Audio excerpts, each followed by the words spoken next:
Hello guys, कैसे हैं आप सभी लोग। बहुत बहुत स्वागत है आप सभी का मेरे यूट्यूब चैनल पर। तो बने रहें आप मेरे साथ सुनी अनसुनी कहानी पर। तो चलिए आज की कहानी हम शुरू करते हैं। आज की कहानी का नाम है राजकुमारी और चांद खिलौने की कहानी।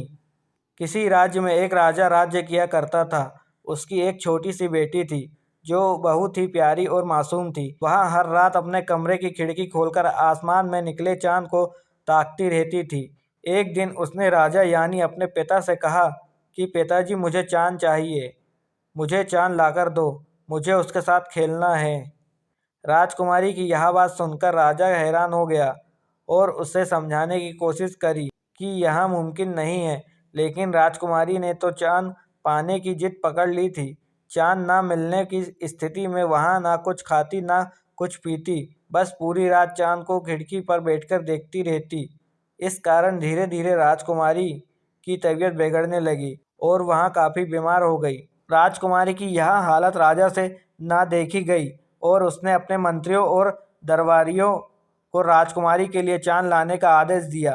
राजा का यह आदेश सुनकर सभी मंत्री और दरबारी हैरत में पड़ गए।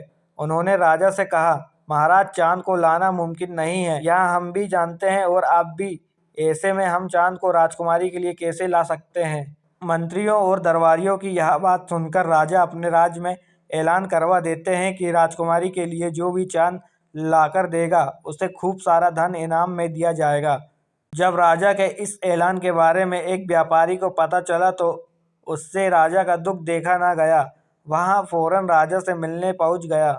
व्यापारी ने राजा से कहा, महाराज, मैं अगर राजकुमारी को चांद लाकर दे सकता हूँ, लेकिन उससे पहले मुझे जानना होगा कि राजकुमारी को कितना बड़ा चांद चाहिए। यहाँ कहकर व्यापारी राजकुमारी से मिलने की इच्छा जाहिर करता।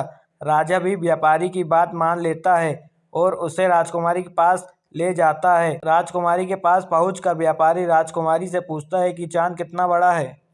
व्यापारी के सवाल का जवाब देते हुए राजकुमारी कहती है, चांद मेरे अंगूठे के नाखून के आकार का है, क्योंकि जब भी मैं चांद के सामने अपना अंगूठा रखती हूँ वह मुझे दिखाई नहीं देता।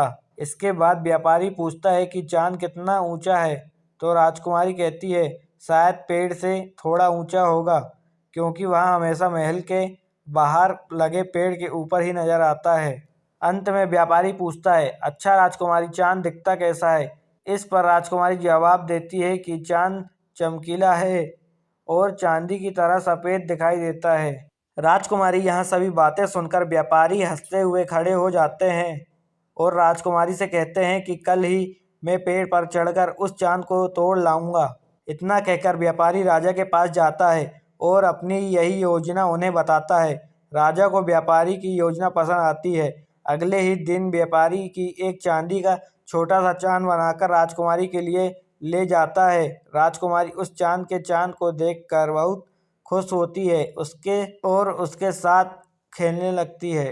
राजकुमारी को खुश देखकर राजा भी बहुत प्रसन्न होते हैं। अगर जब राजकुमारी आसमान में चांद को देखेगी तो उसे समझ में आ जाएगा कि यहाँ वहाँ चांद नहीं है। इस बात को राजा व्यापारी के सामने रखता है।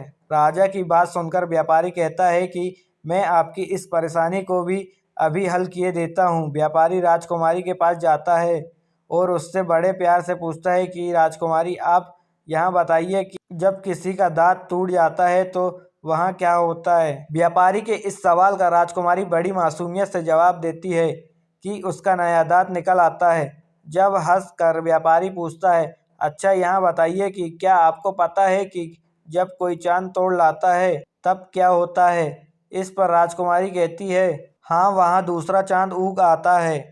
राजकुमारी का यहाँ जवाब सुनकर व्यापारी कहता है कि अरे वाह, राजकुमारी को तो सब कुछ पता है। इतना कहते ही व्यापारी कमरे की खिड़कियां खोल देता है और कहता है कि आइए फिर आज हम नए उगे चांद को देखते हैं। आसमान में चांद को देखकर राजकुमारी कहती है कि मेरे पास जो चांद है वहाँ नए चांद से ज़्यादा खूबसूरत है और अपने चांद के साथ खेलने में जुट जाती है। यह सब देखकर राजा बहुत खुश हुआ और व्यापारी को बहुत सारा धन्यवाद कहा। कहानी से सीख। नन्ही राजकुमारी और चंद्रमा कहानी से सीख मिलती है कि कभी कभी बड़ी मुश्किल को हल करने के लिए छोटा सा उपाय भी काफ़ी होता है।